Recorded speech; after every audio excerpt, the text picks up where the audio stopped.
hindi napapansin sa ating lipunan ay ang mental health. Marami sa ating kabataan ang tahimik na lumalaban sa stress, sa pressure, sa lungkot.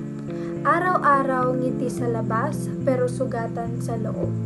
Yung depression, gawa-gawa ng mga tao yan. Gawa nila sa sarili. Oo, yung depression nila. Ito lang yung sarili niya, tapos nagkakaroon ng sakit.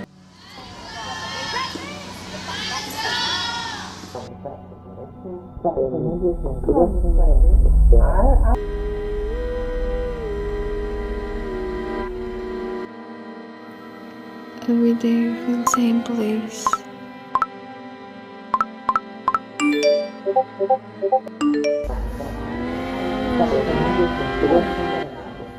I've become good at pretending.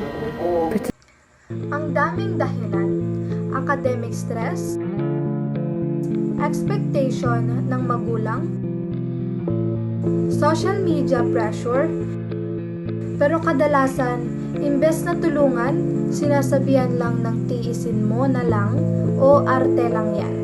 Hindi ito arte, hindi ito kahinaan, ito ay tunay sa laban na kailangan ng pang-unawa.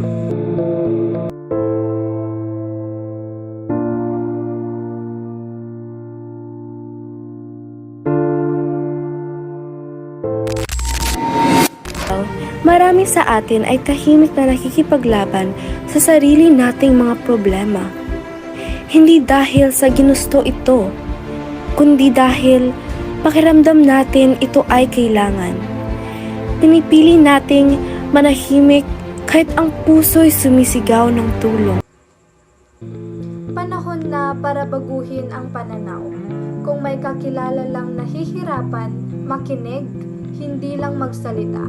Kung ikaw mismo ang may pinagdadaanan, huwag matakot humingi ng tulong, hindi ka nag-iisa. Magsimula tayo sa maliit, sa simpleng kumusta ka, dahil minsan, iyon lang ang kailangan para mailigtas ang isang buhay.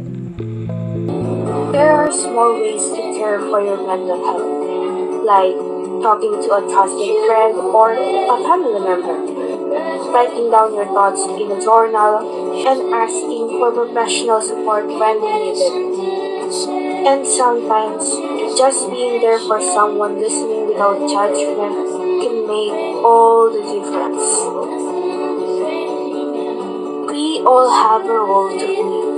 Let's break the stigma. Let's make mental health a normal conversation, just like we talk about physical health. Together, we can create a safe, supportive, and compassionate community, online and offline.